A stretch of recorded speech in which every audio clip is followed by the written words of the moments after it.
नमस्कार दोस्तों, तारीख आज 4 फरवरी। आइए बात करते हैं आज के मुख्य समाचार, देश भर की बड़ी खबरें। इंडिगो का तीसरी तिमाही में मुनाफा 110% बढ़ा। कंपनी ने 17,157 करोड़ रुपए के टिकट बेचे। एविएशन मार्केट में 60% हिस्सेदारी। भारत में सबसे ज्यादा फ्लाइट ऑपरेट करने वाली एयरलाइन इंडिगो ने आज यानी शुक्रवार 2 फरवरी को अक्टूबर से दिसंबर तिमाही के नतीजे घोषित कर दिए हैं। Q3 FY24 में इंडिगो का नेट प्रॉफिट सालाना आधार पर 110.7% बढ़कर 2,998 करोड़ रहा। पिछले साल की समान तिमाही में इंडिगो ने 1,422.6 करोड़ रुपए का नेट प्रॉफिट दर्ज किया था। चलिए अगली बड़ी खबर। पेटीएम पेमेंट्स बैंक में अनुचित तरीके से खोले गए हजारों खाते, आरबीआई ने एड को किया सूचित। आरबीआई ने पता लगाया है कि पेटीएम पेमेंट्स बैंक में हजारों खाते बिना उचित पहचान खोले गए हैं और इनकी जानकारी वित्तीय अपराध के खिलाफ जांच करने वाली एजेंसी ईडी को दे दी है।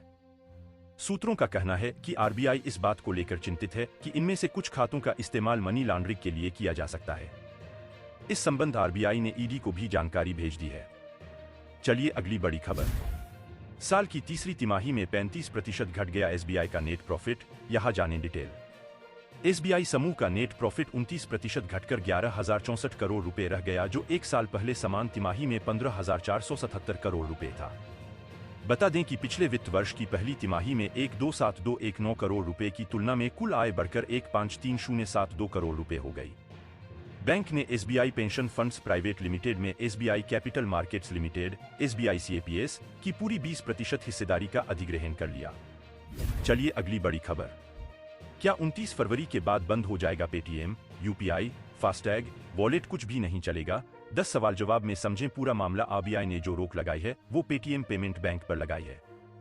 पेटीएम अपनी कई सारी सर्विस इस बैंक के जरिए ही देता है। ऐसे में जो सर्विसेज पेटीएम पेमेंट्स बैंक के जरिए मिलती है वो 29 फरवरी 2024 के बाद बंद हो जाएंगी, जबकि अन्य सर्विसेज पहले की तरह चलती रहेंगी। पेटीएम अपनी UPI service Paytm payment bank के जरिए ही देता है, इसलिए दूसरे बैंकों के साथ टाई अप नहीं होने की स्थिति में 29 फरवरी के बाद यूपीआई सर्विस भी बंद हो जाएगी। पेटीएम ने बताया है कि उसकी एनपीसीआई और आरबीआई दोनों के साथ इसे लेकर चर्चा चल रही है। चलिए अगली बड़ी खबर। एसबीआई और ओएनजीसी में अपनी हिस्सेदारी बेच सकती है सरकार। वित्त मंत्री बोली, डिसइन्वेस्टमेंट से परहेज नहीं, कंपनियों की वैल्यूएशन बढ़ाना चाहती है सरकार। 2 पब्लिक सेक्टर कंपनियों State Bank of India (SBI) और Oil and Natural Gas Corporation (ONGC) में अपने कंट्रोलिंग स्टेक्स बेच सकती है। सरकार के पास फिलहाल एसबीआई में 57.49% और ओएनजीसी में 58.89% की हिस्सेदारी है। टीवी 18 ने इस बात की जानकारी दी है। रिपोर्ट के मुताबिक वित्त मंत्री निर्मला सीतारमण ने कहा है कि सरकारी कंपनियों में अपनी हिस्सेदारी बेचने से सरकार को कोई परहेज नहीं है, न ही सरकार अपनी कंपनियों में माइनॉरिटी स्टेक्स रखने के खिलाफ है। किसी भी फर्म में 50% से कम की हिस्सेदारी माइनॉरिटी हिस्सेदारी होती है। चलिए अगली बड़ी खबर।